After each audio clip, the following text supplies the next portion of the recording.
Good afternoon and welcome inside the Cam Henderson Center on the campus of Marshall University. Non-conference women's basketball action today as Marshall returns home after a couple on the road, 6-3. Marshall Thundering Herd overall on the year to welcome in the preseason favorite in the MAC this year, the Kent State Golden Flashes, 4-5 overall. The Kent State Golden Flashes coming back from Nassau, from the Bahamas on Monday. They come into the frigid temperatures, first of Kent, and then down here to Huntington. Bobby Iddings joined alongside by Ben Westfall this afternoon. You get a look at Marshall head coach Julie Fulks as the Herd gets set to take the court here in just a few moments. And really for Marshall, the last couple games, it's been huge for the Thundering Herd. A couple big performers for Marshall. Really, Meredith Mayer leading the way, Tamaya Lewis-Utsi as well. But those have been the key impacts these last couple games for Marshall and will be a huge impact today as well. Meredith Mayer, of course, playing on that NCAA tournament team, a couple years ago, going to go up against the Kent State. So on Kent State side as well, Maya Babbitt leading the way for this Kent State team.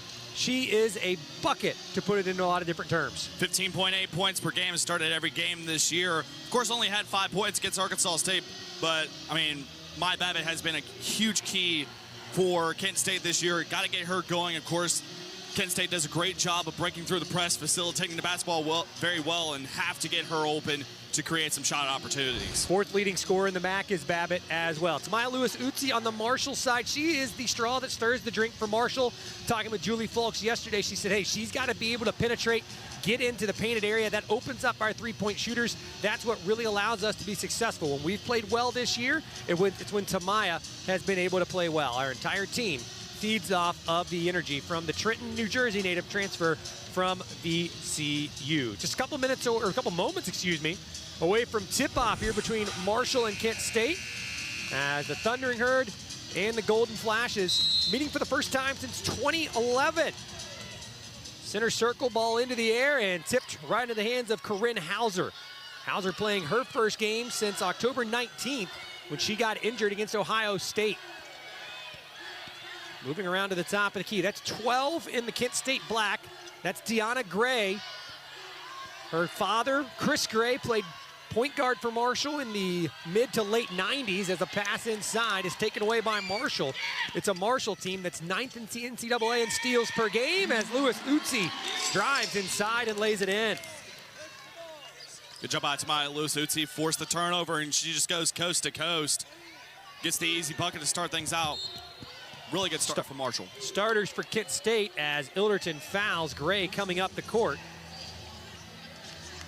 You get a look at Deanna Gray, Huntington, West Virginia native, 2022 West Virginia Player of the Year. She's got a huge contingent of fans here today, along with her former high school coach, Lonnie Lucas, as well. Take a look at the starters. You see Hauser in her first action in a couple games. Gray, Babbitt. Babbitt is a bucket. Put up 28 against Tulsa down in the Bahamas, is working it down inside. Janae Taylor up and in, and it evens it up at 2.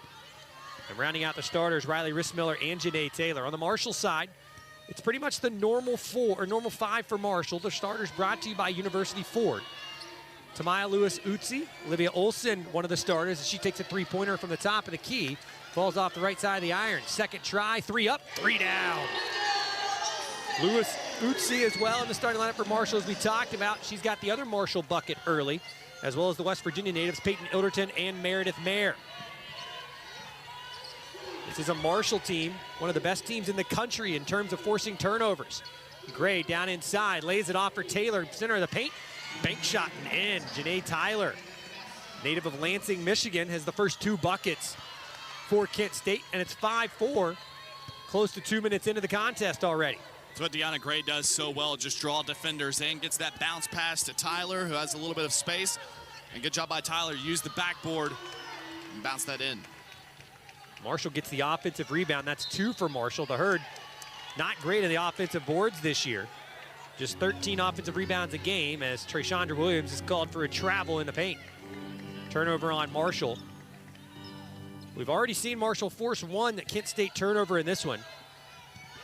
Thundering Herd, one of the best defensive teams in the country. 9th in steals in the NCAA. Nearly got another one there, but Gray picks up the loose ball and carried it into the paint. Second turnover on Kent State, and it'll be Marshall basketball. Kent State just getting back from a tournament in the Bahamas where it went 1-1.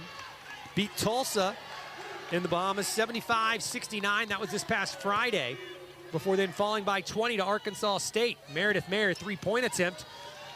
Didn't even draw iron, but Lewis Utsi pulls the rebound down.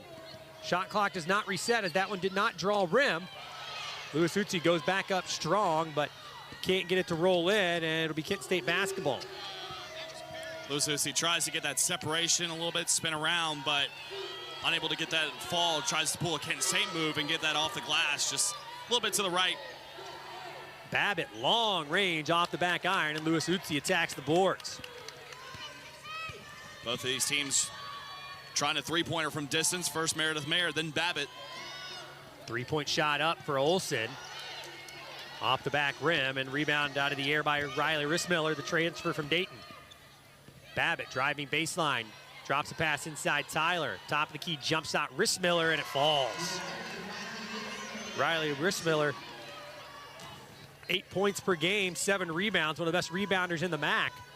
And she gives Kent State the first lead. It's one thing I like so far in the early going that Kent State's been able to do is draw Marshall inside a little bit close to the basket. You have that free space around the free throw line, and that's kind of the weak point of that.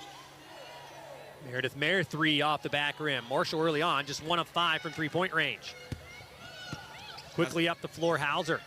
As I was saying, it's the weak point of that meta 2-3 zone is that free throw line. If you get that separation in space, take the shot from there. Left corner three for Gray. Rebound down by Miller, and Lewis Utsi from behind with the rejection. Lewis Utsi just 5'8", going up against the 6'4" Rissmiller. Marshall other end, rotation into the corner, and a three off the side of the backboard. Now Marshall 1 of 6 from the three-point line. Marshall hit 12 threes against Coppin State a few nights ago. Not as much success early on in this one. Foul called on the other end on Tamaya Lewis Utsi. Now Marshall, substitutions will come in. Marshall of its last 6, one of its last 8 from the field as well. Lewis Utsi trying to use that sideline as the defender, and instead just kind of bumps in to Hauser dribbling down the far side.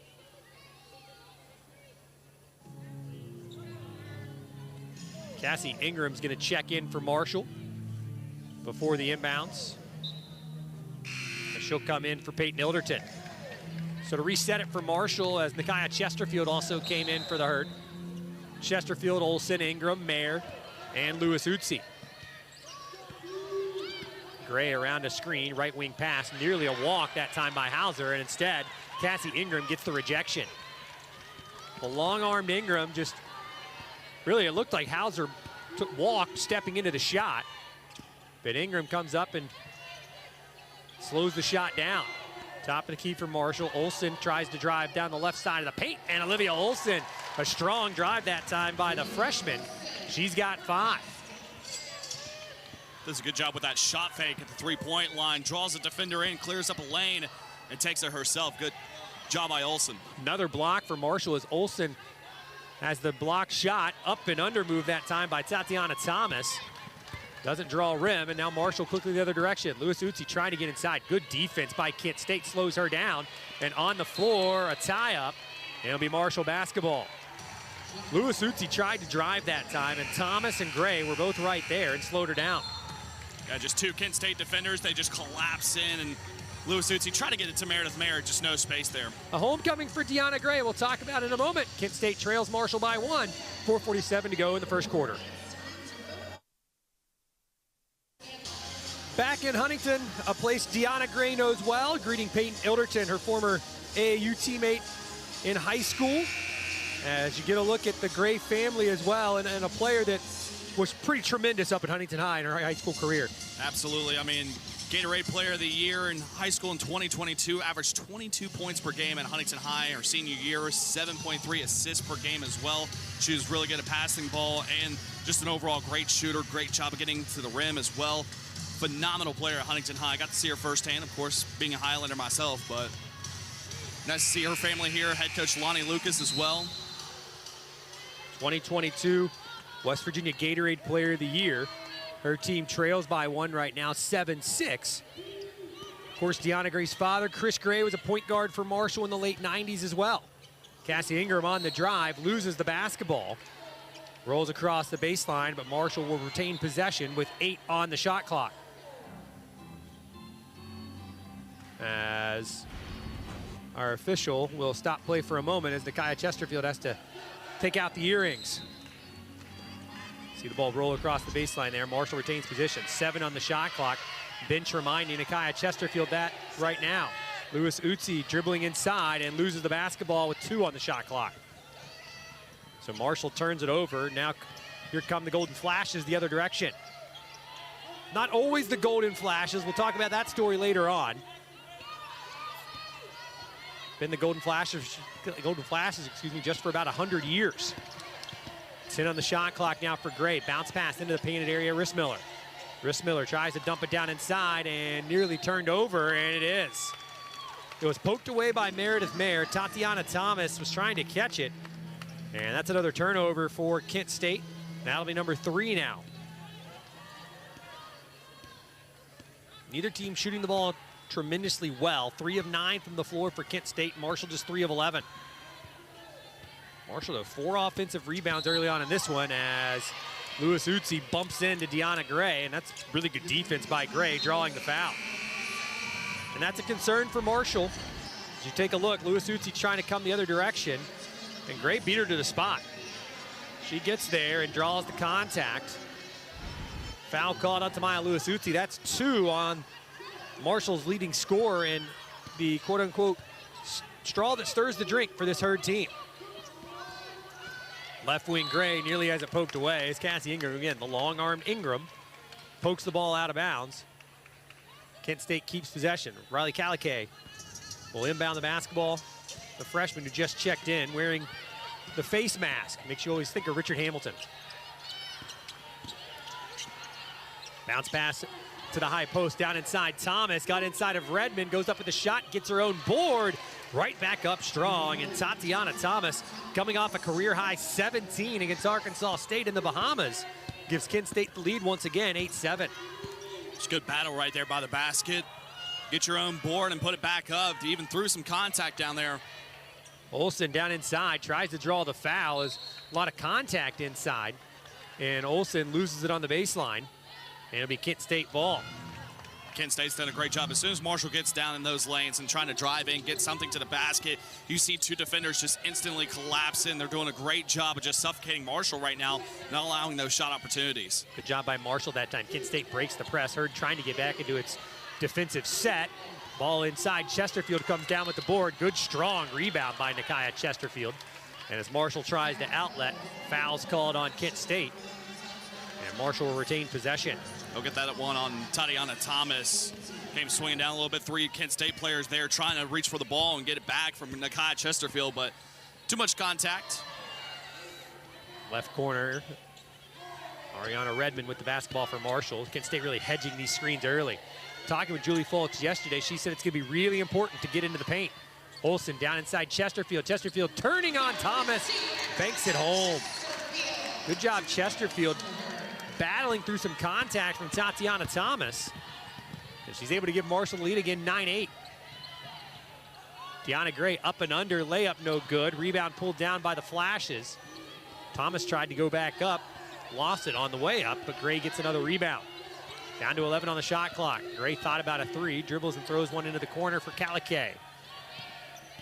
Now Gray up top, dribbling inside, a scoop shot that time, just a quick scoop. Beats the hands of Chesterfield, and Gray's got her first points of the ball game.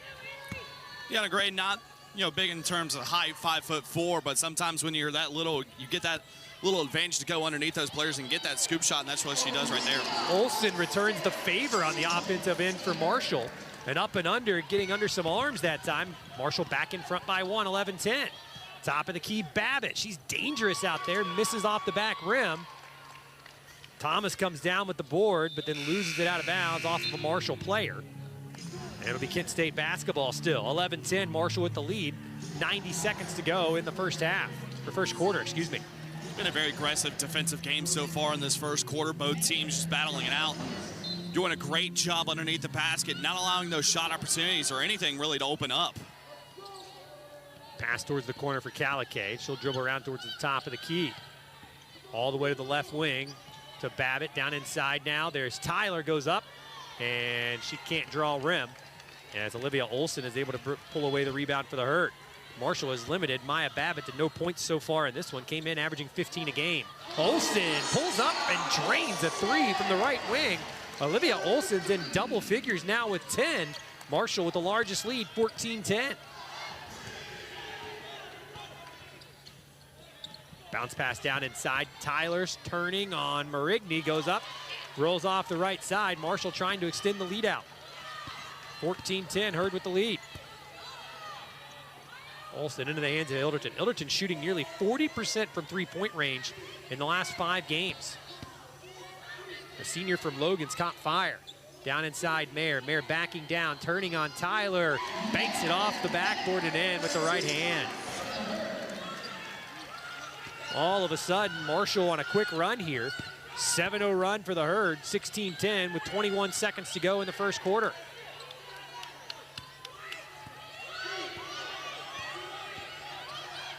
Kent State's gonna hold for the last shot of the quarter. Hauser with 8 on the right wing. Dribbling down inside on Olson. Hauser throws up a shot, rolls off. Marshall with the board. It's Timberland Yeast. And she's just gonna dribble out the quarter in the backcourt. Marshall with a 7-0 spurt to end the first quarter of the action. The Herd with 10 from Olivia Olson, the freshman from New Smyrna Beach, Florida. Catching fire from the outside and a couple up and unders on the inside. Gives her 10 in the first quarter. 16-10 Marshall leads. We'll be back with more Marshall women's basketball on ESPN+.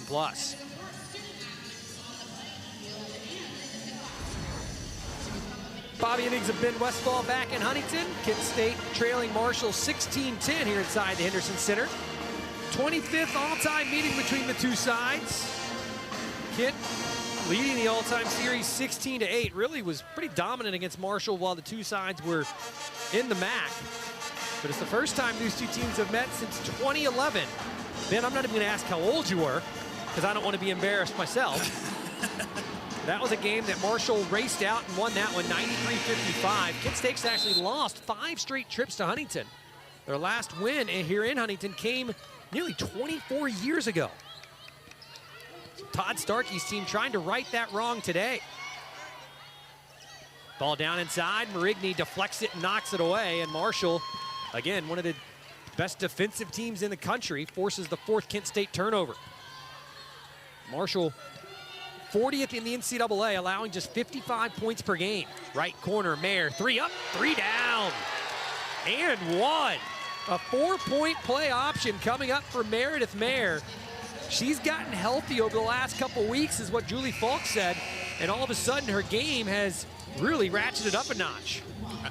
And that's the danger with Marshall. As soon as they can get that 3-point shot rolling, it just really wreaks havoc for the defense, especially for Kent State so far. They've been doing a great job of just defending underneath the basket, shutting off any sort of lanes, driving-wise, but now Marshall's opening up that 3-point shot and it's starting to heat up.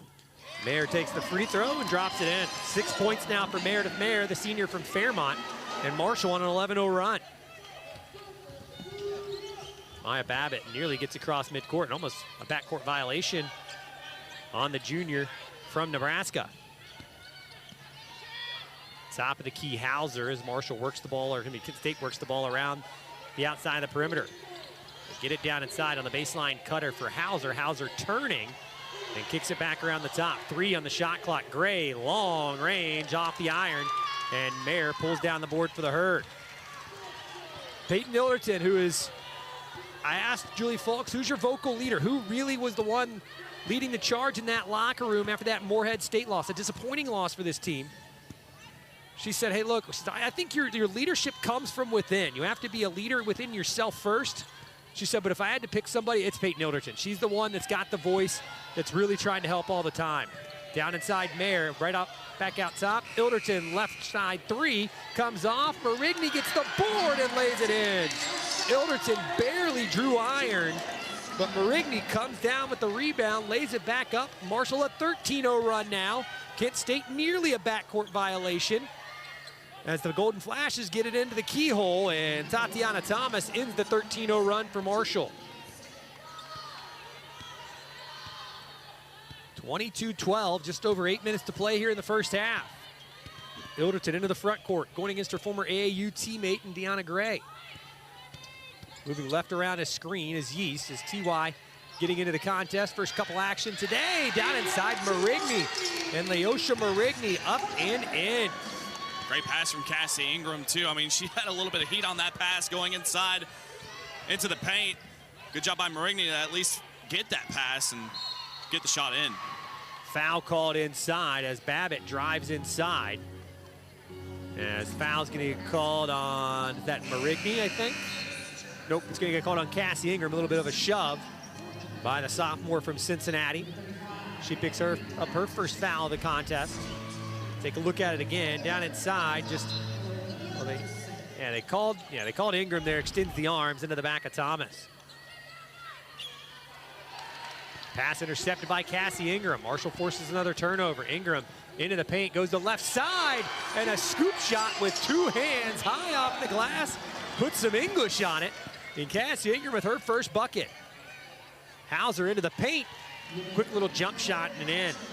26-14 now, Marshall with the lead. And that's what Julie Fulks talked about, Ben. Basically, when Kent State breaks the press, they're going to go into attack mode. A lot of teams pull down into the half court. It's not what Kent State does. No, absolutely not. You want to take your time a little bit. As long shot by Olivia Olson. That draws bank and iron. But a lot of times, if you're trying to break that press, and if you do so successfully, the defenders are still trying to get back, back on the defensive side. So you have that numbers advantage. You have to take that shot quickly. It's been productive so far for Kent State.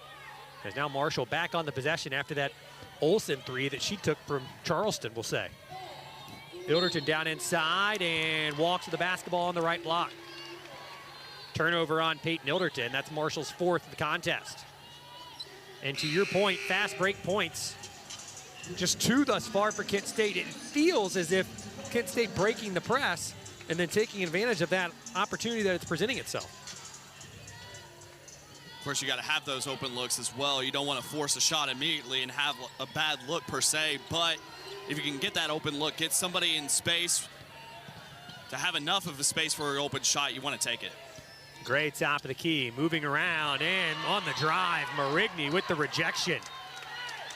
Todd Starkey wants the foul call, but from my angle, that was all ball. Take a look at it again one more time. Great look by our crew. Yeah, that's all ball. It's tough, too, because Deanna Gray, 5'4", Leocha Marigny, 6'3", so a little bit of a height disadvantage for Deanna Gray. Ball inside as Emery Klatt, who just came in the last minute or two, gets her first points of the contest. Klatt, transfer from DePaul, played 17 games last year as a Blue Demon. Tremendous player in high school, over 1,700 career points. Mind you, Emery Klatt's the only one that's not a Golden Flash from last year. She's the only transfer from last year. Marigny down inside, has the ball deflected and taken away from her. And now Kent State trying to cut it back down to single digits. Gray at the top of the key, leaves it off for Hauser. Hauser nearly carried the basketball. And I think had she taken another step, that is indeed a carry. And now the shot clock and pretty much all the clocks within the Henderson Center have gone out. So the officials will stop play for just a moment. So the shot clock, the scoreboard, the shot clock, let me rephrase here. The shot clock above both baskets, as well as the scoreboards on both ends, both the east end and the west end here of the Cam Henderson Center have gone out. Gone dark. The main scoreboard, the hanging scoreboard from the rafters, still operable right now. But nonetheless, the facilities crew going to try and get it figured out of what exactly the issue is. I guess 26-16, Marshall with the lead, 5:51 to go here in the first half. I guess that gives both teams a chance, kind of like a timeout, to talk things over, especially for Kent State, who's cut into this Marshall lead a little bit, make it 10-point separation. If you're Kent State, one thing that sticks out, though, Maya Babbitt, 0 points so far in this one. You have 5:47 left to go in, well, 5:51, excuse me, in this second quarter. to get things going for her. You have to get Maya Babbitt open, get her some shot opportunities and open looks. Some tremendous information in the game notes from Kent State Sports Information Director Jay Farello, as they're going to extend it into a full timeout. But the Golden Flashes were not always the Golden Flashes. We'll finish that thought here in a couple minutes. Just tease it there. They were not always the Golden Flashes. They were often, to be honest, what you would call an attractive older man. We'll talk about that after the break. Marshall leads by 10. 5:51 to go before halftime. Bobby Eddings and Ben Westfall. We'll be back from the Henderson Center. 26-16, Marshall with the lead. 5:51 to go before the half. A power outage has pretty much limited us to the scoreboard just hanging from the rafters here at the Henderson Center. The scoreboards on the east and west end are completely without, as well as the shot clock and game clock above both baskets are not currently operable. So trying to get that back in action. And we kind of left you in the first half, a little bit of a tease. But Kent State not always called the Golden Flashes. Again, tremendous information from the Sports Information Director Jay Farello with Kent State. For the first 16 years that Kent State was operable as a university, Kent State was referred to as the Silver Foxes. I can't wait to be referred to as a Silver Fox, to be blunt with you. I've already got the gray hair. We're getting there. We're not totally there yet. The gray hair shows up. My wife makes sure to mention that to me at times. Bobby, don't say that now. Hey, we'll all be there eventually, right? But Kent State was the Silver Foxes for the first 16 years it was in existence. 1926 is the first time it's noted that Kent State went from the Silver Foxes to the Golden Flashes. It happened after the dismissal of President John E. I'm going to say this wrong, McGilvery. He was dismissed as president. Why were they the Silver Foxes? Why does the former president, President McGilvery, why does he come into play? Well, the first nickname originated from him because he had a silver fox farm east of the Kent State campus. The new president, acting president, Howard Winters, basically said, hey, I'm going to have a $25 contest to see what the new nickname should be. So $25 first prize was awarded to select the new nickname. Really no special significance was given to the new nickname or anything like that, but it was first used in 1927 by the basketball team after it was approved by the student body and the faculty athletic committee. So really, it was the Kent State Silver Foxes for a long time, which somewhat explains the logo to an extent, but now the Golden Flashes. Kent State Silver Foxes 100 years ago, now the Golden Flashes. What'd you find out? We just had a conversation after my deluge of information there. Again, thank you to Jay Farello at the Kent State Sports Information Department, but one of the officials just came over, had a quick conversation with you as well, kind of with what we got going on. Well, it's an interesting situation because obviously trying to get power back on that scores table right now, just trying to figure things out. The time on the Jumbotron scoreboard is correct with 5:51 left to go and the score 26-16. If they could get the power back up, which looks like they have right now for both scoreboards, and there's a shot clock on the opposite side of So basically basket. everything that was just explained to you now is irrelevant. Yeah. Okay, great. The way she was saying it, though, was that if none of the power was able to come back on, then the announcer, the PA announcer, would have to shout out the shot clock while the game clock up top would be the one we would have to use. So interesting situation, but glad to see that's at least avoided for the moment. So for now, at least, I mean, assuming everything holds right now, we will now have all operable scoreboards as well. But as of right now, you only have one basket with the shot clock going, and the other one's still dark. So nonetheless, 26-16 right now. And they look, you may have seen, I'm trying to think, I think there was a college basketball game at some level a couple weeks ago that was played basically on one end. So by rule, you can operate a game with one shot clock. So Ben's getting the word from our official now. They're trying to get that figured out as we speak. So real quick, what you got?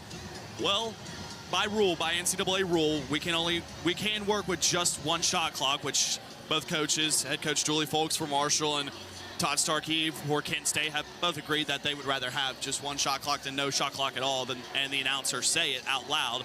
But looks like now we have both shot clocks rolling, but if it came down to that again, point is now moot, but came down to just one shot clock rather than none at all. But now we have both shot clocks working apparently, and it's like I think we're about to get set and back ready to go, Bobby.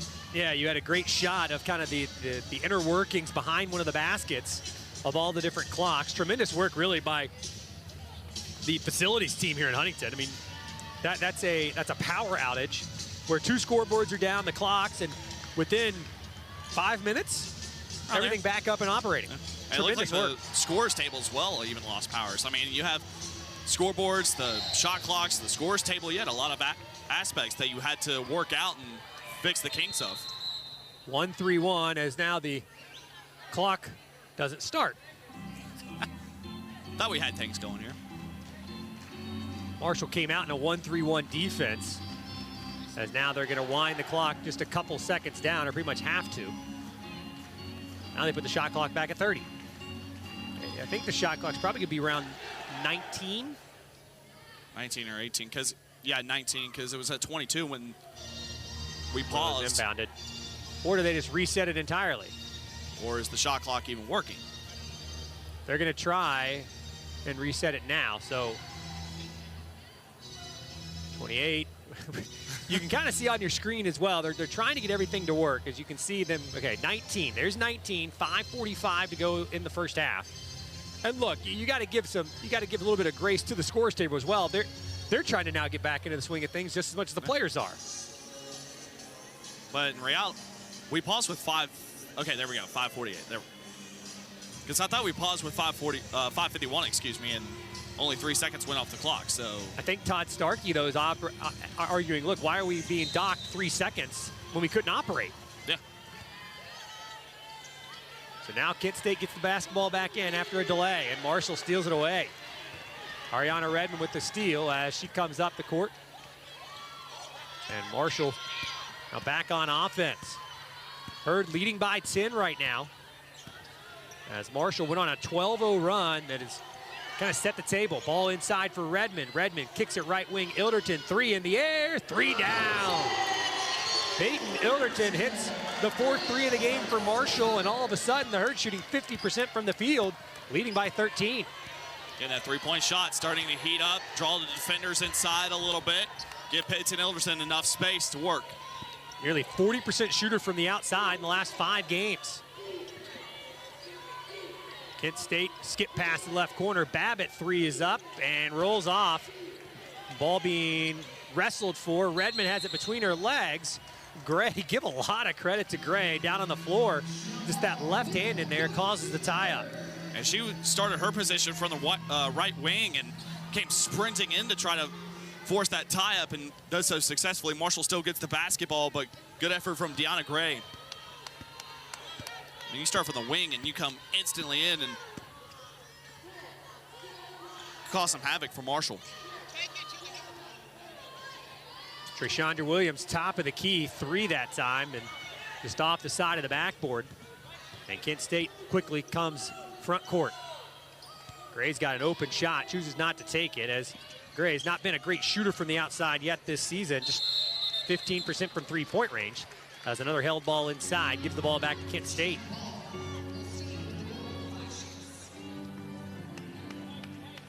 This is a good job early by both teams, but now Marshall has really settled in as well. But as soon as you see a drive down the lane, 2 defenders instantly square in and just shut down any sort of opportunity. They've done a great job so far. Baseline jumper that time by Emery Klatt, and she's got her 2nd bucket. Cuts the Marshall lead back down to 11. 29-18. Olsen on the drive inside. Olivia Olsen kicks it to the left corner for Ilderton. 14 now on the shot clock. Ilderton moving right around the Williams screen. Crossover into the corner for Yeast. Yeast drives inside, tries to free up a shooter outside. There's Ilderton, right side 3. And it's off the backboard, off the iron, and falls into the hands of Gray. Gray, one-man press breaker, comes up the floor, leaves it up. Babbitt, wide open 3, and it's off iron and comes down to the hands of Yeast. After scoring 28 against Tulsa, Babbitt was 2 for 14 from the field in the next game. Babbitt so far in this one 0 for 5. Olsen tried to bank in a 3, and it rolls off. Marshall 0 for its last 2. from three-point range. 29-18, Marshall with the lead. Babbitt's a great scorer as well. I mean, 30 points, career high against Ohio State, 20-plus in 3 games this year. She could score, but right now in a little bit of a slump. I feel like as soon as she hits that first basket, that's when she'll get things going. Yeast gives a little bit of a block that time, then a block from behind by Redmond. And Redmond commits the foul, and it'll send Tatiana Thomas to the free throw line. Actually, looks like they got Trishondra Williams on the foul Trishondra Williams, instead. okay. Yeah. And you see that there, the right hand of Williams going into the wrist of the shooter for Kent State. So Williams gets the foul, her first of the game. As Marshall has made this run, perhaps most impressively, Ben, with Tamaya Lewis-Utsi on the bench. She comes back on now, but this run that Marshall's been able to kind of continue has been with its leading scorer sitting down with 2 fouls. Now you get her back on the floor. First free throw up by Thomas is in. 78% free throw shooter on the year is Tatiana Thomas. This is a Kent State team that shoots 80% from the line. That's 12th in the NCAA. And of course, when you say that, that is the definition of the broadcaster's jinx as the second one rolls off. 10-point lead for Marshall, 29-19. Redmond moving right around the screen, behind the back dribble. Redmond finishes with the right hand. What a move. Ariana Redmond driving the lane behind the back and finishes in the air off the glass. Tremendous move that time by the 5'10 graduate student from Pickerington, Ohio. Can't find separation, you got to create it yourself, and that's what Redmond did. 12-point lead now for Marshall. Top of the key, Hauser, a little bit of a push-off, tries to take the jump shot off the front rim, and Klatt runs down the board. Inside goes Gray on the drive, off the glass, and Williams comes down with a strong, aggressive board for Marshall. Lewis-Utsi into the corner, now back top of the key, Redmond. Redmond again on the drive, tries to leave it off for Williams and throws it away. Babbitt on the steal. 5th turnover for Marshall. Babbitt down the floor, down inside, and a loose ball picked up by Lewis-Utsi. Lewis-Utsi bounce pass for Ingram. Ingram bumped from behind by Hauser. And I think that's going to be on the floor. I've got to think. She didn't really make a motion to shoot. Tatiana on the other Williams. end. Slow to get up, yeah. On the other end, Tatiana Thomas down on the floor. As a member of the training staff will come over and help her off. She tried to get back up quickly, Tatiana Thomas did, but was a little bit slow to get up and just stay down for the moment.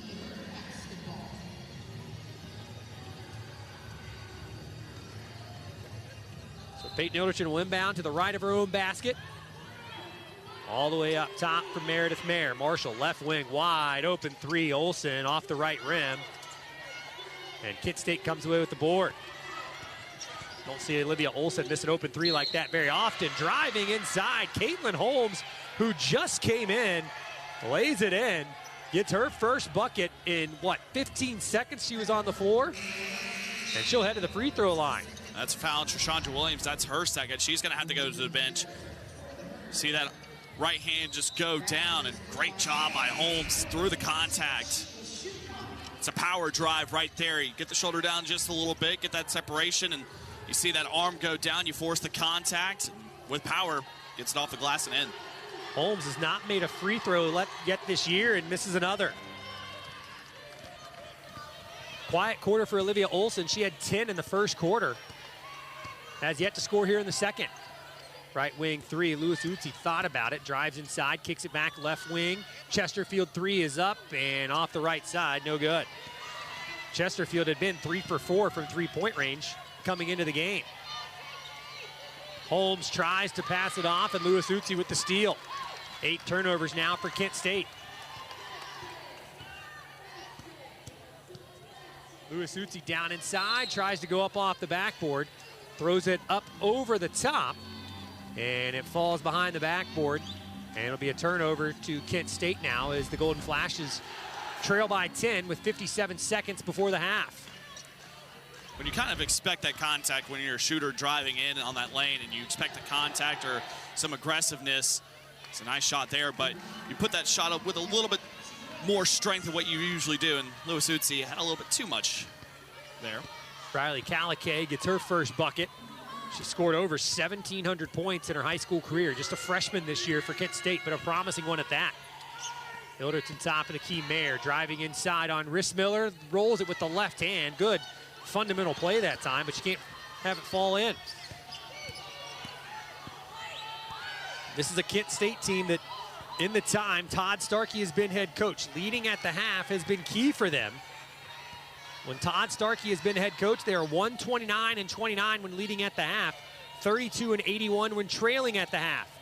Twisting inside, Tyler goes up and under. Olsen puts it in. It's a 6-point Marshall lead as we head to the half here in Huntington. 31-25, Marshall with the lead. Kent State closes the first half on a 6-0 run to trim the Marshall lead down to just 6 points. First half for Marshall, shoots 41% from the floor, 0% from beyond the arc bin, but for Marshall, you gotta be happy with how that first half played out. Yeah, absolutely, but except for the end right there, Marshall, one of its last 8 from the field of its last 4 in a 2-minute and 40-second scoring drought. Cannot have that happen. You have to stay hot and keep things going and at least consistent. Marshall just went a little bit ice cold there at the end, but it's overall a good first half and good first half defensively as well. Really containing Kent State, and you look at it, Babbitt, 0 points. I mean, nobody's really even close to double-digit scoring except for Janae Tyler with 6. So Kendra Lee has got Julie Fulks after that first half of play. So we're going to kick it over to Kendra Lee as she's joined by the Marshall head coach. So, Coach, you really talked about getting that drive into that paint to get those shots on the outside. Do you think your performance was as well as you wanted it to be in that first half? Yeah, I mean, we had a lot of good looks, and we went to the boards. We weren't coming up with them. And so sometimes that happens, but I thought generally the efforts of the offensive boards was good.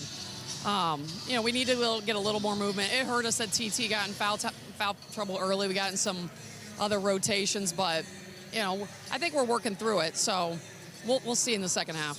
And having such fast opponents, especially Maya out there, what do you think's worked defensively? Gosh, I didn't think we were defensively very good. You know, we need to do a better job of having a presence all of the time on the defensive boards. And I thought for the first 5 minutes, they got too many second chance looks. And then, you know, we're giving up some mid-range stuff that the ball's coming down the floor too quick. And so we need to do a better job stopping the ball. That would help with a lot of this. I thought at the beginning of the first quarter, they were beating us baseline. We worked on that. We got that fixed. But we need to do a better job flying around and identifying who the scorers are and making sure we have them guarded. Thank you so much, Coach. Thank you. All right, thank you, Kendra. Thank you, Coach Fulks. Marshall leads 31-25 at the half here inside the Henderson Center. We're going to take a break. We'll come back. We're going to be joined by Marshall baseball coach Greg Beals. We'll be back in just a few moments here on ESPN+.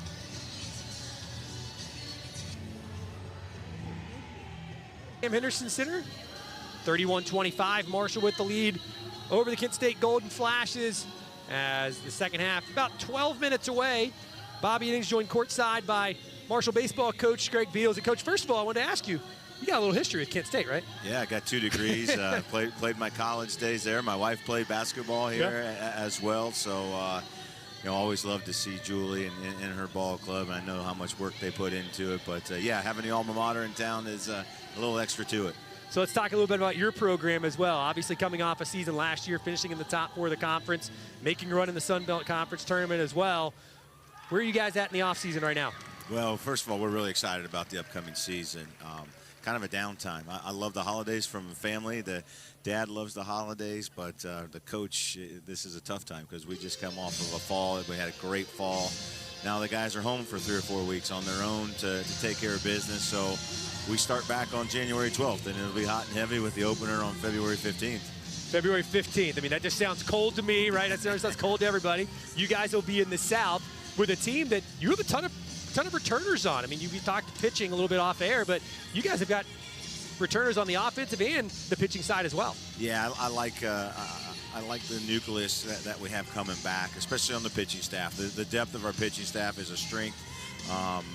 We've got the whole rotation back. We've added Drew Harlow. We've got some guys that have grown up from their first year to their second year here. Got Kenyon Collins and Peyton Jackson. Some of those guys that are sophomores now are gonna they're ready to up the ante a little bit in the role that they're gonna have offensively.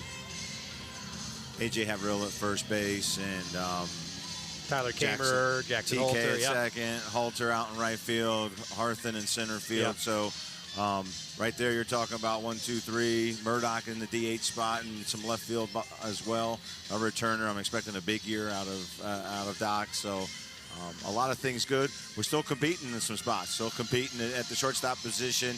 Jack Smith had a great fall. He's a plus defender. Mason Onati brings a lot to the offensive table with the little punch and the ability to steal bags. So got a good compliment there at shortstop and still competing out in left field as well. After a successful year like last year that you guys had, and I'll leave you on this, after that successful year, how much easier is it for you going into living rooms of recruits, living rooms of kids you want to bring into the program and say, hey, come to Marshall, look what we've been able to accomplish? How much easier is it for you? Well, recruiting is never easy. Especially these days, right? But we certainly do have more ammunition. With the addition of the ballpark, that was a huge shot in the arm for us. And the success we've had last year, we'll be able to piggyback those two things, and yeah, we're having much better conversations, and that's the thing. Like as we keep growing, that just drives the program forward and forward and forward. So that's my goal. I think we got a team that's got a chance to win their share of games. We put a really tough schedule together, and we got some really good midweek games. And if we can wear our share of games, man, I want it to be representing Marshall University in the national tournament come June. Sounds good. Coach, thank you very much. That quest to get to June starts in February. Head coach Greg Beals will be in the dugout for the Marshall baseball team. We'll be back in just a couple moments with more here on ESPN+.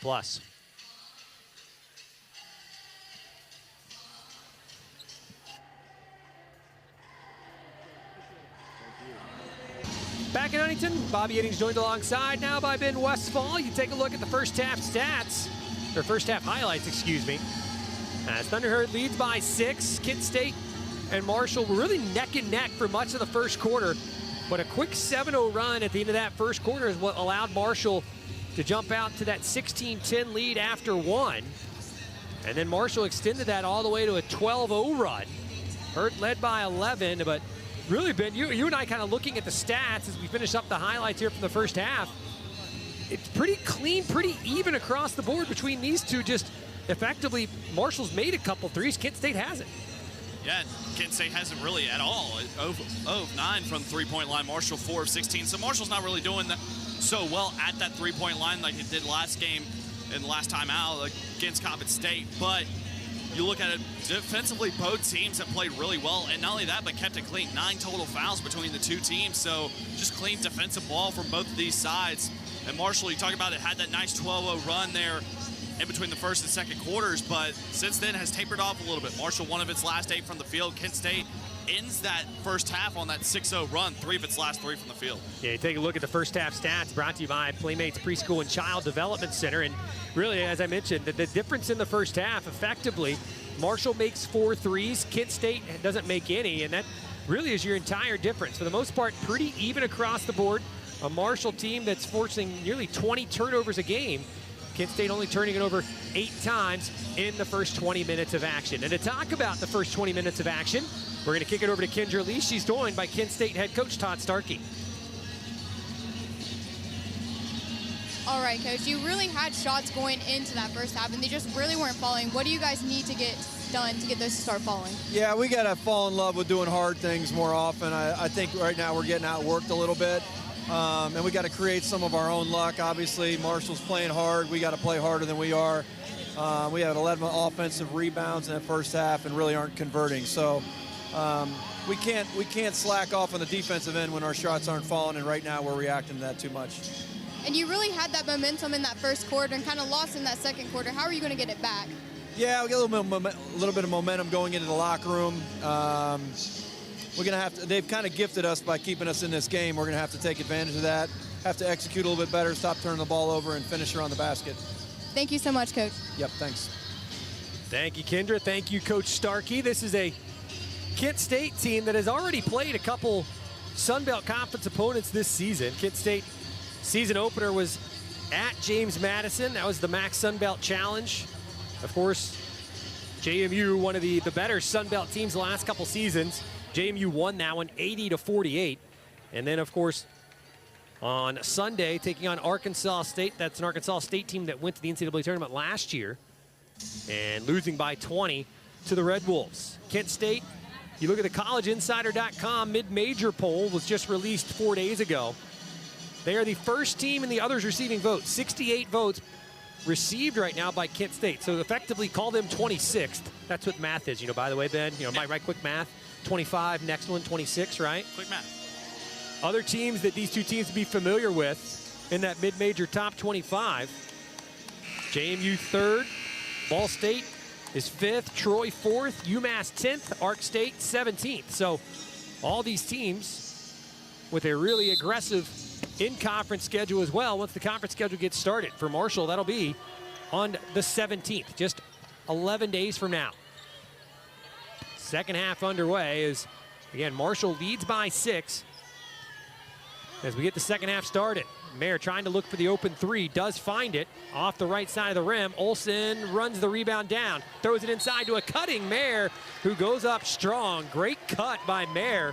As you see, she gives just a real quick affirmation to Olivia Olsen. Good pass. Draws the foul, and she'll head to the free throw line.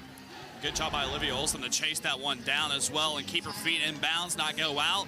Keep her balance and get it into Mayer, who was cutting in. And of course, Janae Tyler is the one that picks up that foul. Didn't have the feet set. Mayer goes right into it, draws the contact. Second foul on Janae Tyler. She's preseason first team all conference. As Meredith Mayer knocks in the first free throw. 7 points now for Mayer, averaging 13 points per game in the last 5. Second free throw falls in as well. She's 3 for 3 from the line today. She came into the game 89% from the free throw line. Only going to improve on that mark with a 3 for 3 stat today. Babbitt, second team all conference, 4th leading scorer in the MAC, 23 in black, yet to score in this one. She runs the baseline, now dribbling baseline. Bounce pass down inside Rissmiller. Rissmiller real strong, up and in. Rissmiller, 6'4" junior from Coldwater, Ohio. She just easily finished that one. Mayer again from the wing, puts up another 3, can't get it to go. Marigny comes away with the board for Marshall. Now Ilderton, another West Virginia native, off the back rim. Olsen running down the board and is called for the foul. On the way to the rebound as Corinne Hauser drew the foul. Get a look at Hauser right there. First action for her since November 19th, went out with an injury against Ohio State. She's been plagued with injuries throughout her career, missed last season with an injury. And then her 23-24 season also ended in injury. So to see her back on the court today for Kent State, a nice sign. Marshall with the steal. Lewis Utsi running the floor for the Herd, just goes up, tries to finish by herself. She had 2 trailers with her. Mayer to her left, Ilderton to her right. Couldn't finish, but luckily for Marshall, the Herd retains possession. Kent State couldn't grab the rebound. Right wing Ilderton moving, being guarded by Hauser. Mayer's got Rissmiller on her. Again, an entry pass down inside Marigny. Marigny turning, goes up. Great defense by Janae Tyler. Tyler, the swat from behind. Babbitt runs the floor. Marshall doing a good job getting back defensively as well. 33-27, 8:18 to go in the third quarter. Gray around a screen. Gray with over 4 assists per game and turned over by Kent State. That's 10 turnovers now on the Golden Flashes. Lewis Utsi drives inside, tries to throw it up off the glass, fouled on the drive by Rissmiller. And Tamaya Lewis Utsi will head to the line. I see that defensive play getting a little bit more aggressive. Now 3 fouls combined in this third quarter when there was just 9 overall in the first half combined by the 2 teams. So a little bit more aggressive play. You see those Marshall doing a great job just driving in and drawing the contact. Lewis Utsi puts up the free throw and it falls. 3 points now for Tamaya Lewis Utsi. She started the year 11 for 19 from the line. Now 16 of 17 in her last 6.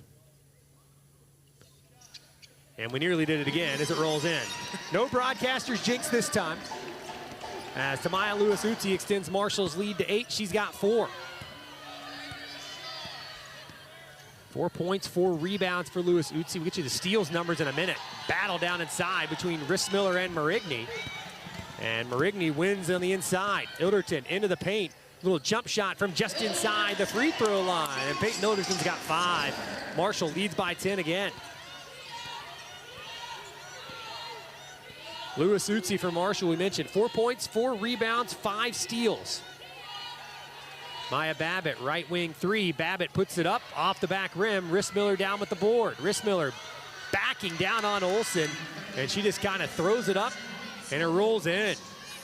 Riley Rissmiller with 6 now. Head coach Todd Starkey wanted the foul as there was a little bit of body bumping contact underneath the basket. Doesn't get it, but still a nice shot. Olivia Olsen, right wing 3 is up, rolls off. Marigny over the back that time of Rissmiller. Rissmiller lets out a very confident, happy yell that time as Marigny came over her back. A battle inside between Marigny and Rissmiller. 8-point lead for Marshall with 7 minutes to play. Again, this is a Kent State team, preseason pick to win the MAC. Rissmiller backing down on Marigny, turning, left foot hand hook shot off the front of the rim. And Marigny pulls it out of the air.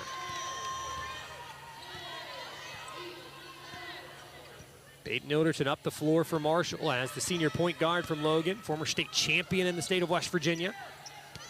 Lewis Utsi moving right around the screen, trying to get some free space. Driving on Babbitt, up off the glass, no good. Rebound bounces around. Olsen comes down with it as the 5'10 Olsen tries to go up strong on Rissmiller.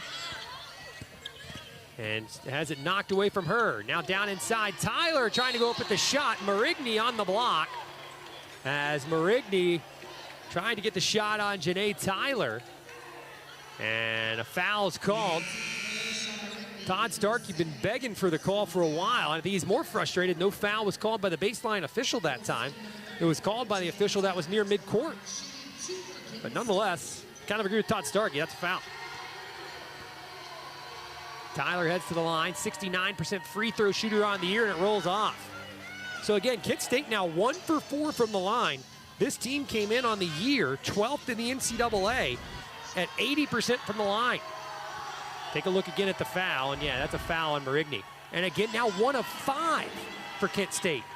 An 80% foul shot shooting team on the year. Ilderton across the top of the key. Marshall works into the right wing for Timberland Yeast. T.Y. So she goes by in the locker room. T.Y. on the drive, gets inside, gets her own board, goes back up strong and lays it in. Didn't need the backboard there, just got it to fall. T.Y. had over 2,100 career points in her high school career. She's got 2 thus far today. Marshall back out to that 10-point lead. Gray gets inside, has her shot partially blocked as it's run down along the baseline by the Golden Flashes. Now a left wing 3 by Deanna Gray, and she drills it. Gray, just a 15% free throw shooter, or 3-point shooter coming into today. Cuts the lead back down to 7. She's got a contingent of about 25 behind the Kent State bench. Again, Huntington native, father playing at Marshall. You know this game means a lot to her. Kent State intercepts the pass. That's Tatiana Thomas. Good to see her back out on the floor. And Thomas with the easy lay-in. Good job by Thomas, too. A little hesitation move as Tamaya Lewis Utsi was trying to get back in that transition defense. A little hesitation, just in case Lewis Utsi tries to go for the block, and it works out, gets the shot to fall. Lewis Utsi drives inside, trying to get both those points back. It kicks it into the corner for Yeast. A little disjointed offensively for Marshall, and the Herd gets bailed out as Corinne Hauser fouls Timberland Yeast on the drive. That's going to bring us to the under 5 timeout. Marshall leads by 5, 39-34. A quick 5-0 run by the Golden Flashes as they try and cut into the Marshall lead here on ESPN+. The votes are in, and the winning song was Sweet Caroline. It's time to sing along with Blessing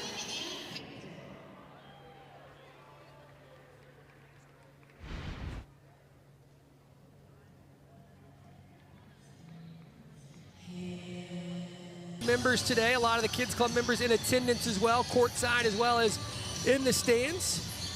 If you want more information about how to join the Kids Club, check out herdzone.com, where you can always find more information about how to be involved with the kids club here in Huntington. Right now, the Marshall Queens of the court leading by 5 with 4:42 left to go in the third quarter. But Kent State on a quick 5-0 run. Marshall did lead by 10. Entry pass down inside Mayer underneath. But she can't find iron, so the shot clock does not reset. 8 on the shot clock now. Lewis Uzi top of the key. Mayer, she wanted a 3. Marshall on the right wing. Lewis Uzi on the drive, puts it up off the rim with 2 on the shot clock. Hurd bounces all the way back around to Mayer, top of the key 3. Can't get it to go, and Kent State contributing to the Marshall lead even more. Babbitt up ahead and lays it in. Maya Babbitt's first bucket, and a 7-0 run for Kent State has the Golden Flashes within a single possession. So many missed opportunities for Marshall on the offensive end. Had about 3 shots and just could not get any of them to fall. Ariana Redmond 3 up and rolls off. Babbitt with the board. Marshall continuing to struggle from the outside now.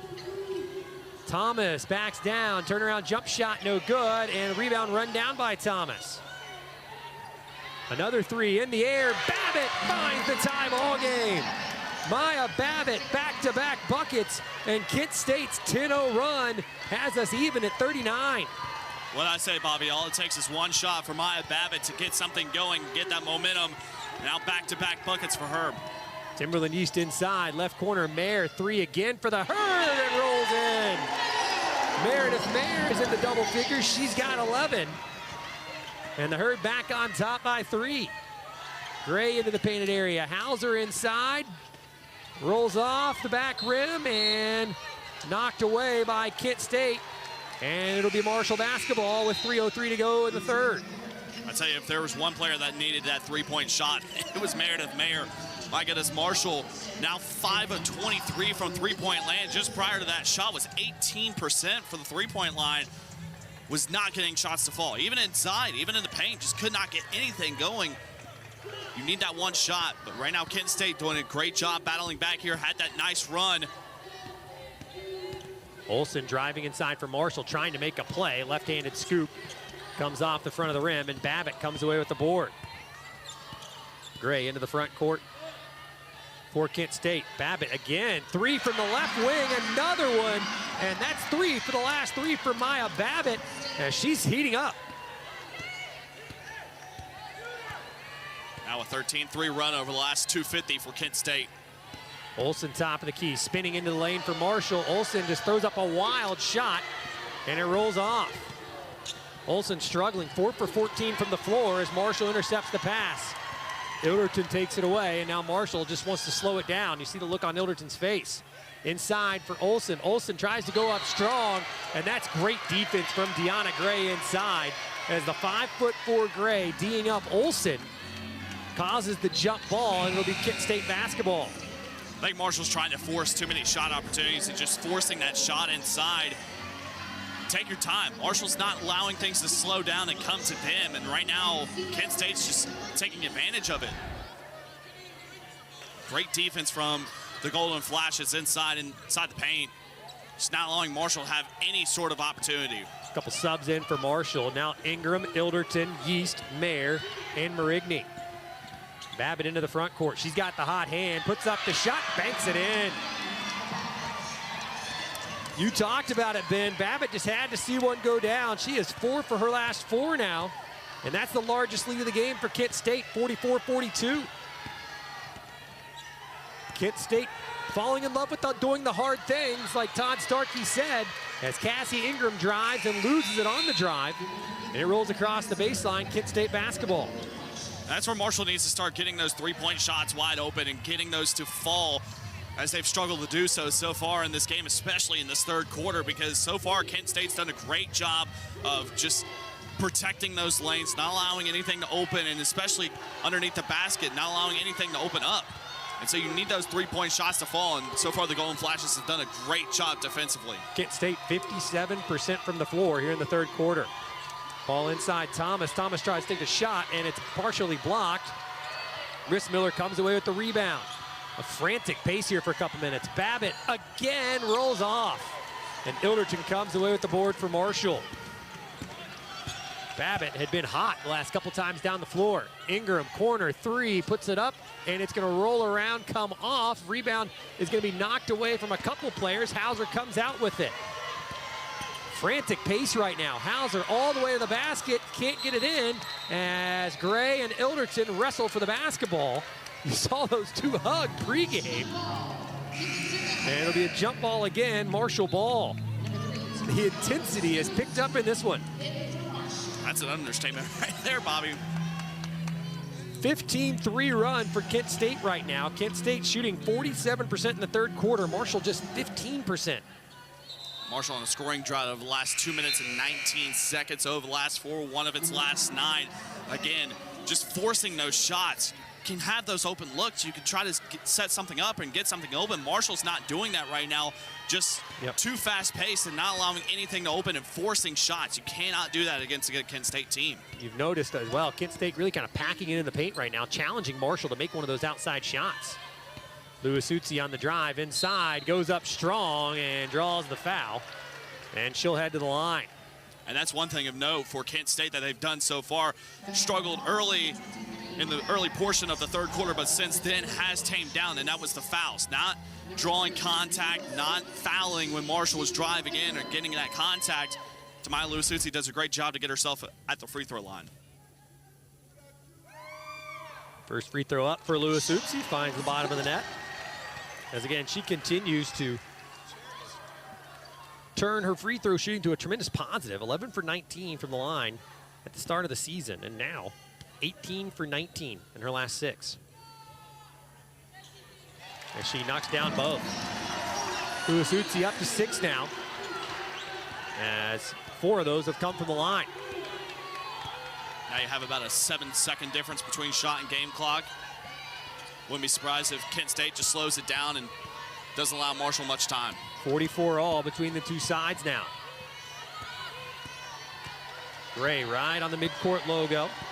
Moving right around a screen. Marshall with that 2-3 zone defense. 5 now on the clock. Kalake gets underneath an arm and puts up a shot. And Tatiana Thomas tried to throw it off Meredith Mayer. Don't think it would have mattered anyway, as a shot clock violation was called. 6.5 seconds. They get it into Peyton Ilderton. Ilderton to Yeast near midcourt. Yeast with 2, gets inside to Marigny. Marigny up and in, beats the buzzer. Tremendous execution by Marshall. Ilderton gets it in bounds, gets it to the midcourt stripe to Yeast. Yeast drops it right down inside Marigny, and Marshall ends the third quarter with a quick 4-0 run to take the lead back 46-44. We'll be back with the fourth quarter of action here in Huntington in just a few on ESPN+.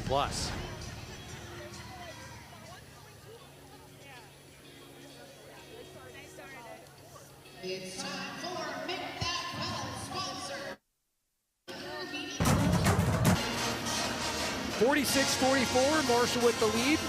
Gets set for the fourth quarter of action. Bobby Innings and Ben Westfall here in Huntington. Gonna look at Todd Starkey. He's in the center of all that. 10th season at the helm with the Golden Flashes. Previously the head coach at Lenore-Rhine. He's the second all-time winningest coach in Kent State history. 2 seasons as an assistant coach as well at Indiana. Over the last 9 seasons, he's averaged more than 20 wins in a season. Took this team to the NCAA tournament 2 seasons ago as well. So he's a coach that obviously knows how to win and has adapted to the NIL transfer portal era as well. And in the backcourt, Tamaya Lewis-Utsi just takes it away from Hauser and lays it in. And now a quick 6-0 run for Marshall. It's been a game of runs for both sides, puts her back in front. Hauser drives inside, can't get the layup to go. Tyler finishes through traffic. Good job by Janae Tyler that time as she finishes around Marigny as well as Meredith Mayer. And gets it back down to a 1-possession game.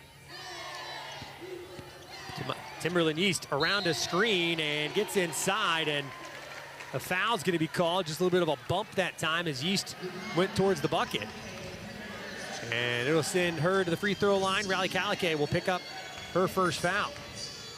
think it's one of the good things for both teams. You really haven't seen anybody in foul trouble today. I mean, you have a couple players for both squads with 2 fouls, but nobody really in trouble. Yeast puts up the first free throw and it falls. She's got 3 now, 67% free throw shooter on the year.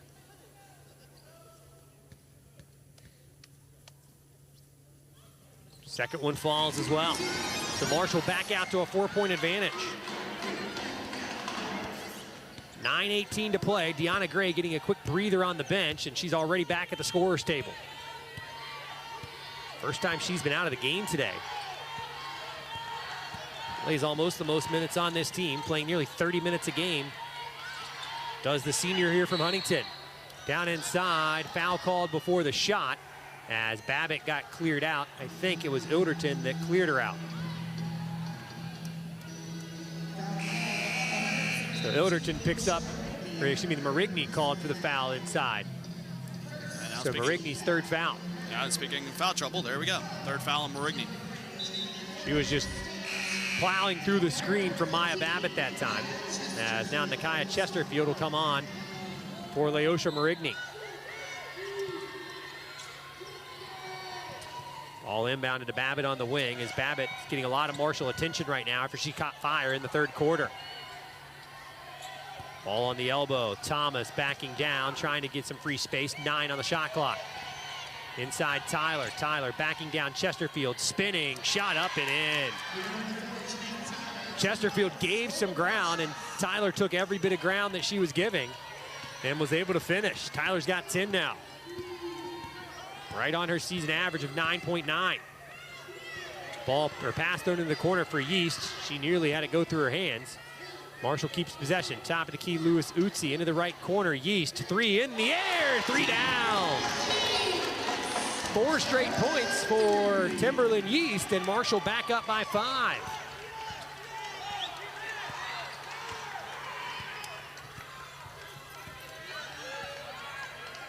Gray left wing.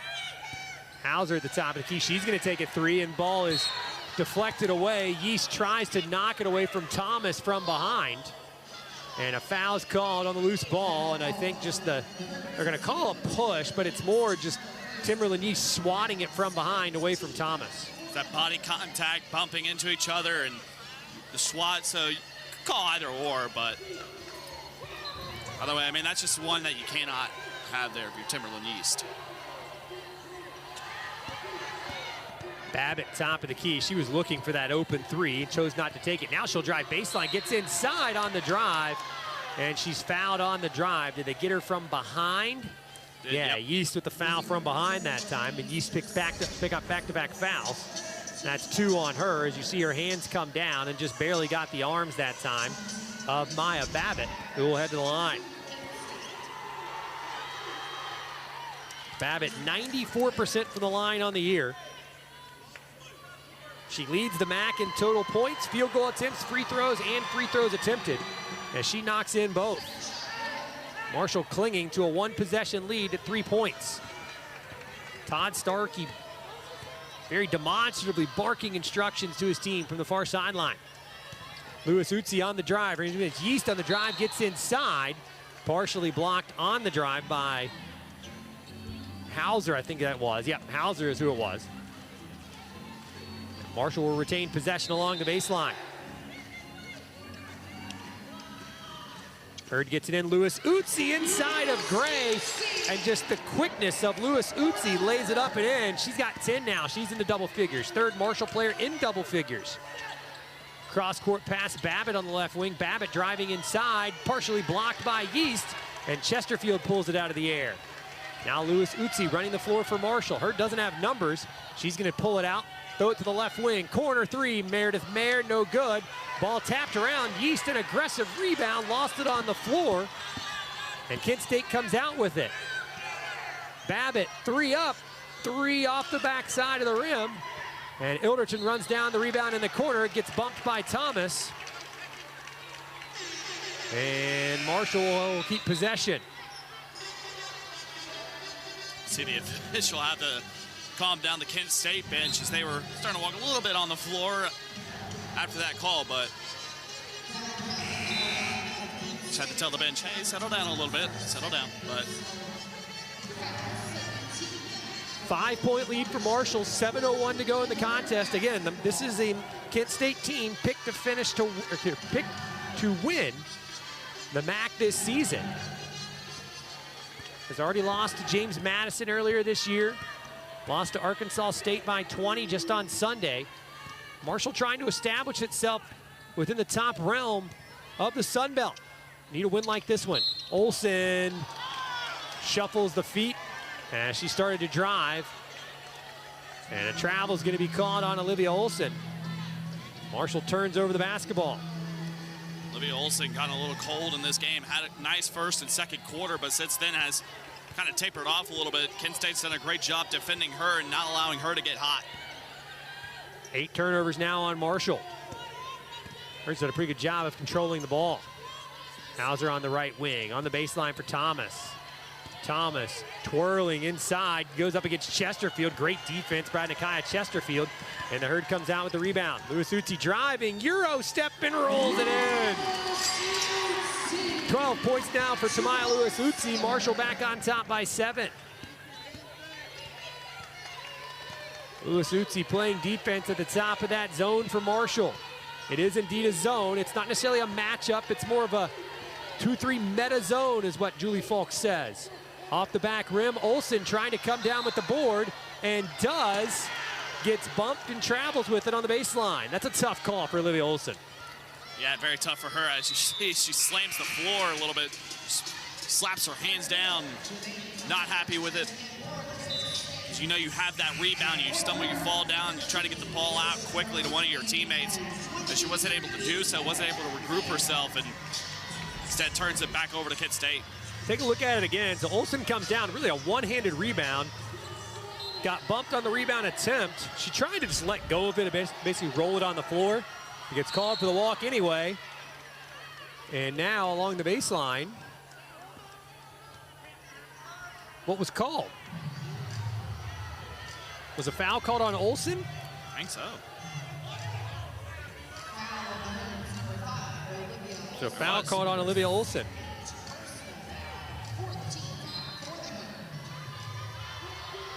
Hauser gets the ball inbounded, right wing Gray, as they'll swing it all the way around Babbitt. She was thought about the three from way outside, elected not to.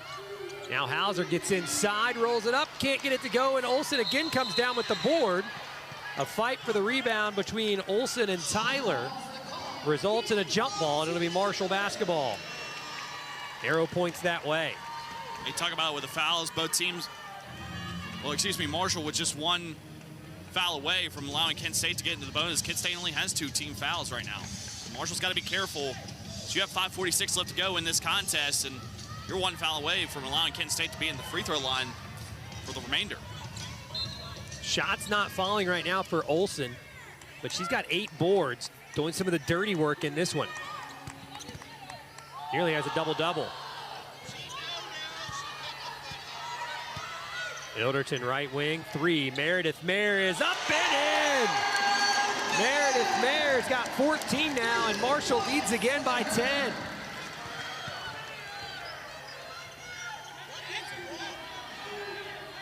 Ball thrown inside, Rissmiller, top of the key, Gray. She launches and rattles it in. Deanna Gray, she's got 8 now. That bests her average of 4.2 on the year. And a quick timeout by Todd Starkey. 60-53 with 5:14 left to go in the contest. We'll take you home after the break here on ESPN+.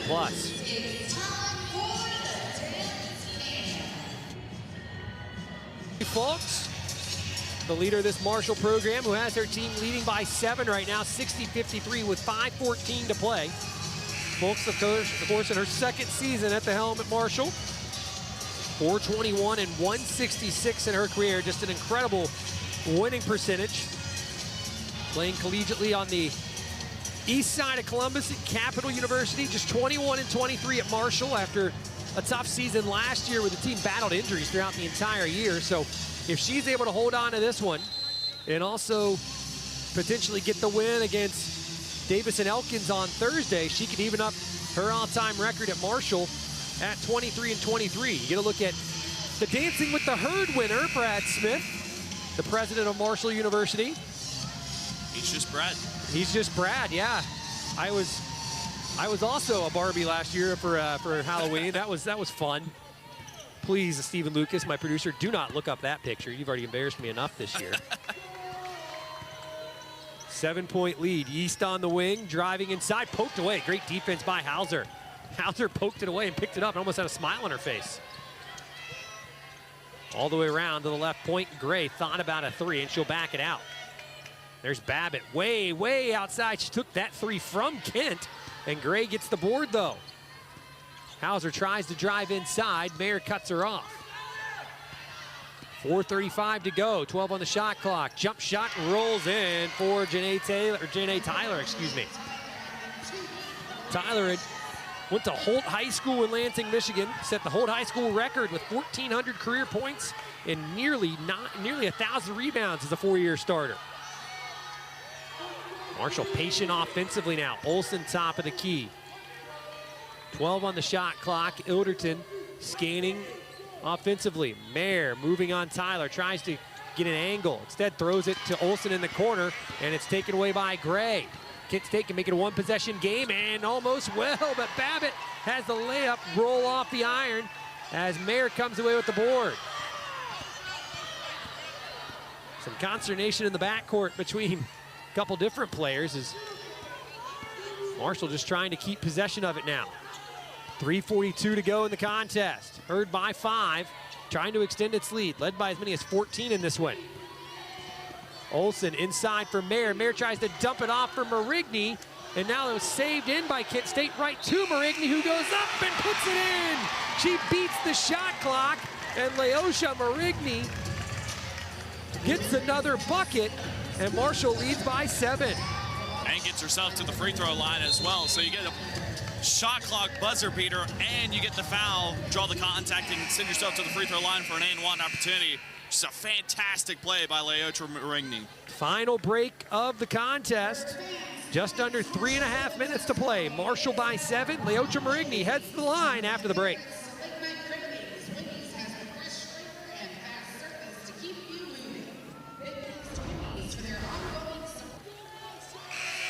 Back in Huntington, 62-55. Marshall with the lead, 3:25 to go. As Leotra Marigny heads to the line for Marshall, and the Herd's now a perfect 10 for 10 from the free throw line. An 8-point lead now for Marshall. Marigny's got 9. Marigny came into today playing less than 10 minutes per game. She's up to about 17 in this one. 8-point lead. Gray moving around at Lewis Utsi, tries to get inside. As now Kent State does dump it inside. Rissmiller backing down Marigny. Beautiful entry pass to Tyler, who is sliding along the baseline. Got inside of Redmond. And Janae Tyler is 14 now.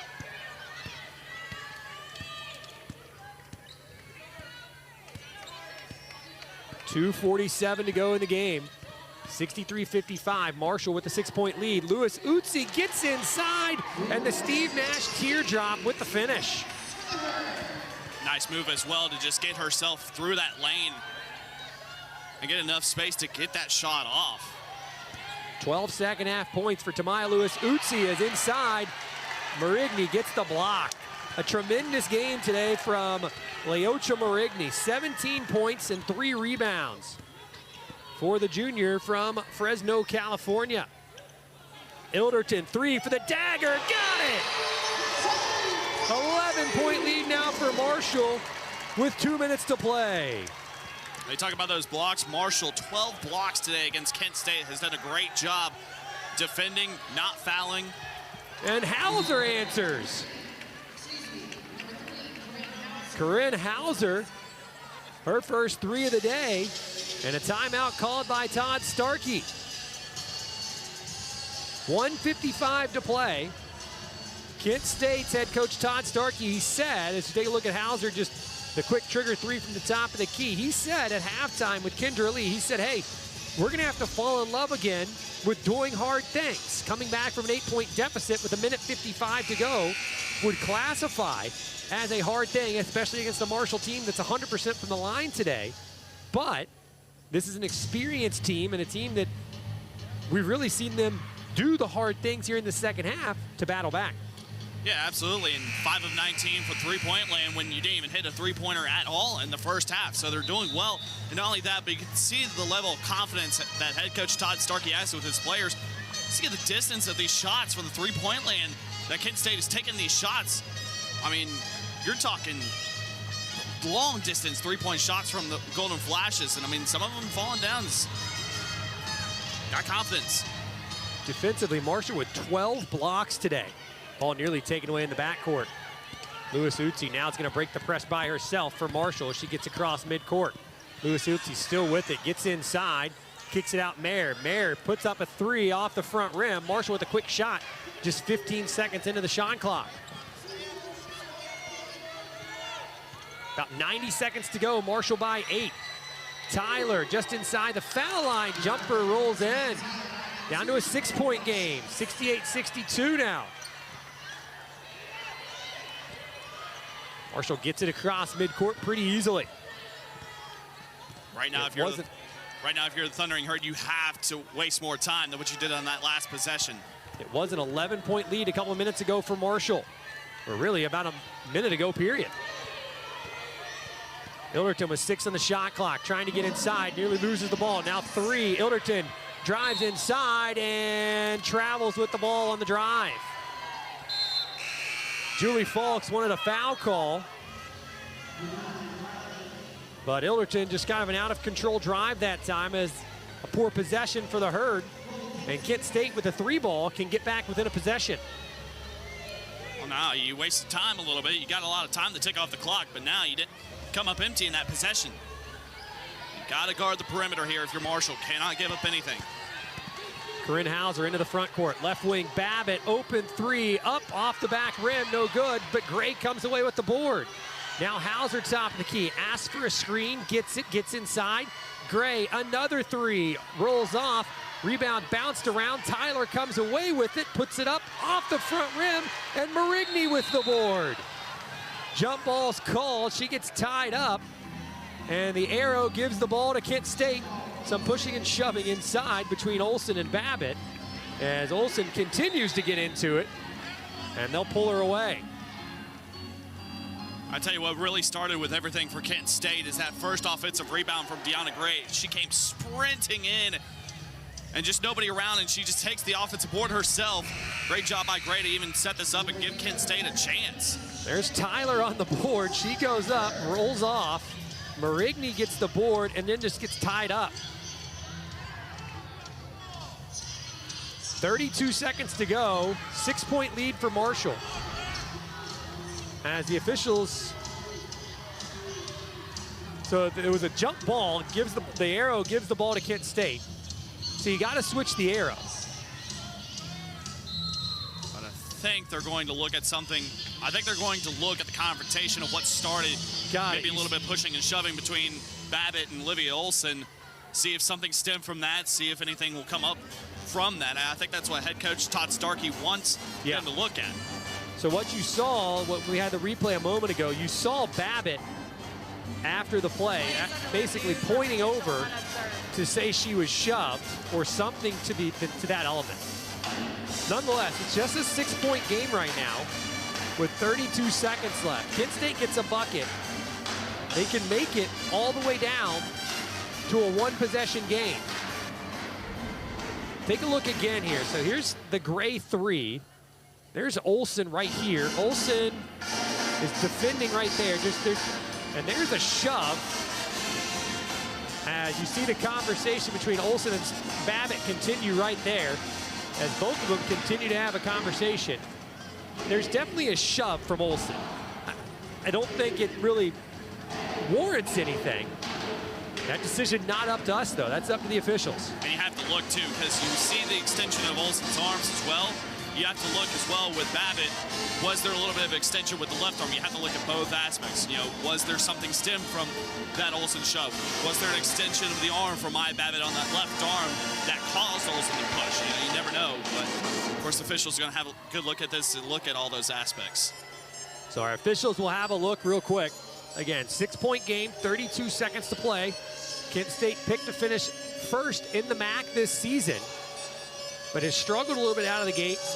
Lost to Arkansas State on Sunday by 20.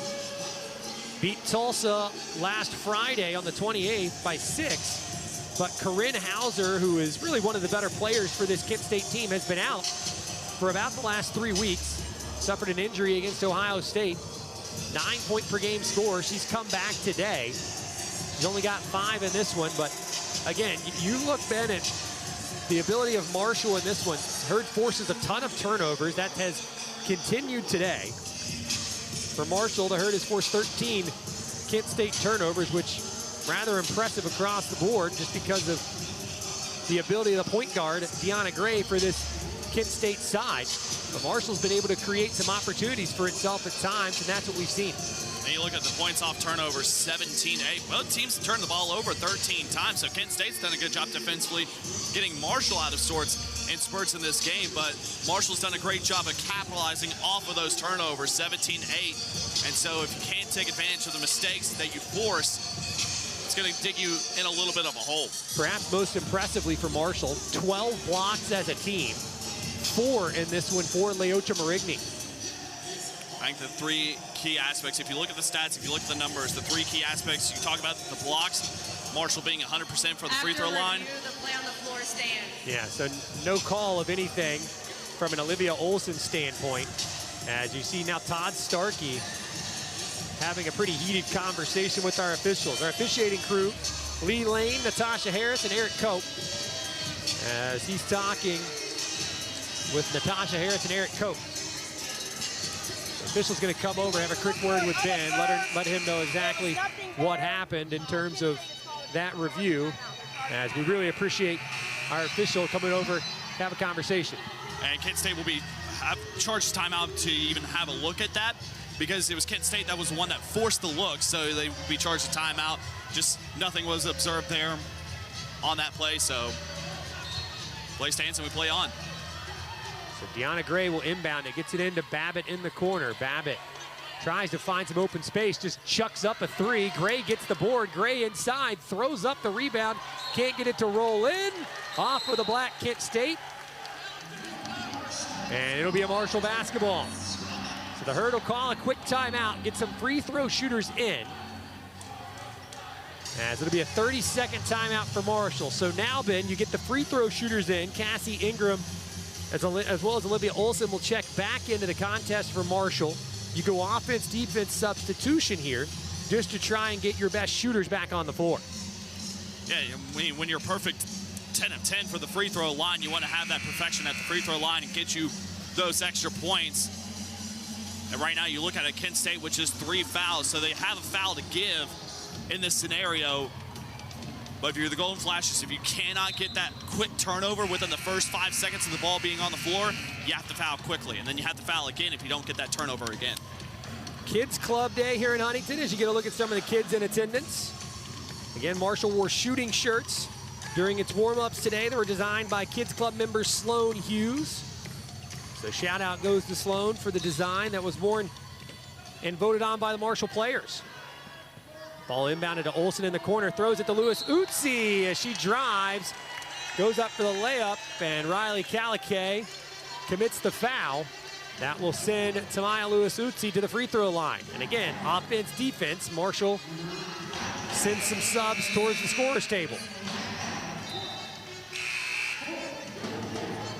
Take a look at the foul again. I think Marshall is just going to possess and just hold on to it, but then when you see a streaker like Lewis Utsi going to the bucket, you throw it off to her and let her attack the basket.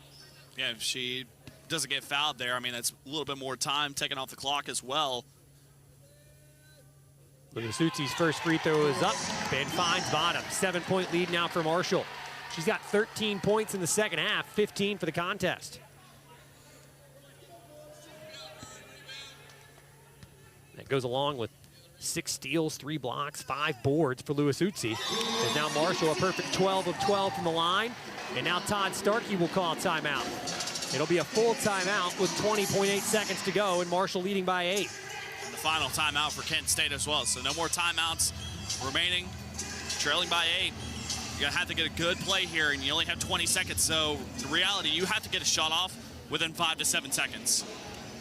Marshall leading by 8 with 21 seconds to play. Thundering Herd, of course, had a disappointing result last weekend against Morehead State. And I asked Julie Falks, I said, how do you get to a point where you don't compare scores? You don't compare the score for yourself against Kent State, similar to what JMU and Arkansas State did. And she said, look, that disappointing loss at Morehead State, basically, that's why we don't compare scores. We got to worry about ourselves, and we can't be worried about anybody else. Upcoming schedule for both sides. Kent State, both of these teams, well, their next opponent, Davis and Elkins, the Senators. Kent State has D&E before getting into the heart of the MAC schedule. A couple home games and a couple games on the road. That's a Central Michigan team that came here to Huntington last year in the MAC Sun Belt Challenge. On the other side for Marshall, the Herd also has D&E coming up. That'll be on Thursday before the EKU game. That game will be played. It looks like a home game on your schedule, but not exactly. The Herd plays that game at Transylvania, the former home of Julie Falks, before getting into the heart of conference play itself. Ball thrown in, tipped in the air, into the corner for Gray. Gray driving, throws up a shot, partially blocked by Marigny. Yeast gets the board and calls timeout. Again, I think that's a partial block again by Leocha Marigny. We'll see if they give her credit for it, but that would be 5 now for Marigny in the contest. And what started was the inbound. I think Tamaya Lewis-Utsi had a little deflection off the inbound, and that's what started, because you want to get your play set up from the inbound. You want to get from the get-go. And that kind of throws off your rhythm of what you have drawn up in the timeout huddle is that early deflection from the get-go. So good job by Lewis-Utsi to just really disturb things and throw Kent State out of its rhythm for that offensive play. 15.7 seconds to go. Marshall calls the timeout and will now come across the timeline to inbound as Ariana Redmond will inbound the ball for the Herd. 8-point lead for Marshall.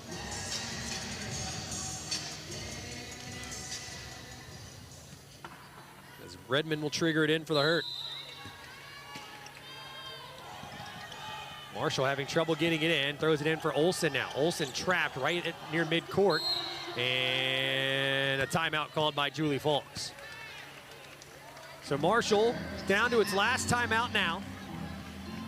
That's a smart use of a timeout, just a 30-second timeout for the Herd. Real smart timeout by the Marshall head coach. Saw her player in trouble, her freshman trapped right at midcourt. Gets the timeout to regroup as Mikasa Lucas is the one there in the huddle diagramming the out-of-bounds play from the far side. You talk about these Marshall assistant coaches, and when talking with Julie Falks this week, I said, what did you learn about your team for the Morehead State game? And she gave a ton of credit. She gave a ton of credit to her assistant coaches being the ones that really kept the energy level and the excitement up in practice and film study after that Morehead State disappointment. She said, hey, I bought them gift cards. I was just super excited with what they were able to do in terms of leading the charge. Redmond again will trigger the inbound, gets it into Lewis-Utsi in the corner, and Kent State is just gonna back off. Tamaya Lewis-Utsi is gonna finish with 16 as she dribbles out the clock. And the Thundering Herd is going to improve to 7-3 on the season as Kent State falls to 4-6. An 8-point win for the Thundering Herd as Marshall ices this one away, and then they got a test in this one from a really good Kent State team. Kent State team that was picked to win the MAC Conference regular season and tournament champs in the preseason. I mean, it's back and forth. You mentioned it earlier in the broadcast. This is kind of like a game of runs. Marshall would get hot, get things going, 7-8-point run, and then Kent State would really claw back into this one, just not enough to get back into this one. It was pretty even all the way through, but the first and fourth quarters were really the separation. Marshall with the 16-10 advantage in the first, 24-18 in the fourth, and so Thundering Herd comes out on top, but Kent State, tough battle, tough defensive battle for both of these teams. Marshall led in scoring in this one by Tamaya Lewis-Utsi, 16 points. The Herd with 3 different players in double figures in this one. As the Thundering Herd picks up win number 7 on the year, moving to 7-3 on the season. And it's a big win for the Herd that really allows them to continue on after picking up the early season W's, and another one now towards its potential postseason resume. What we're going to do right now is we're going to kick it over to Kendra Lee as she's joined post-game with Meredith Mayer. So Meredith, how does those shots falling really boost your confidence? It's nice to know that my teammates see me when I'm open. Without them, honestly, the shots wouldn't fall. So I'm just grateful that they instill the confidence in me and that I can knock those down for them. And with Sunbelt right around that corner, what do you expect for your team for these next 2 games? We're going to keep the intensity up. We're going to keep playing together. Obviously, we got to work on some things still, but I hope we'll be ready when the time comes. Thank you so much. Thank you. Marshall with just 2 more contests before the Sun Belt Conference play gets started. Third has to go to D&E, or excuse me, play D&E, and then of course play that out-of-conference game against Eastern Kentucky at Transylvania. A lot of thank yous I want to say for this broadcast. Big thanks goes to our entire crew today: Olivia Southall, Kylie Dunsel, Hasten Wetzel, Hayden Broussard, Stephen Lucas, my dad, Braden Gross, Lincoln Thorne, Jake Maui, Logan Miller, Grace Hatkins, and I'm sorry, RJ Gargulo. I'm gonna have to talk to you, RJ, figure out the best way to say that as someone whose name has been mispronounced my entire life. I apologize profusely. Marshall picks up the win today, 70-62. The Herd improves on the year to 7-3. We'll be back in action on Thursday as well here inside the Cam Henderson Center. So for Ben Westfall, I am Bobby Edding saying so long from the Cam Henderson Center, where the final score is 70-63. All games airing on ESPN networks are streaming live and archived on the ESPN app. This has been a presentation of ESPN.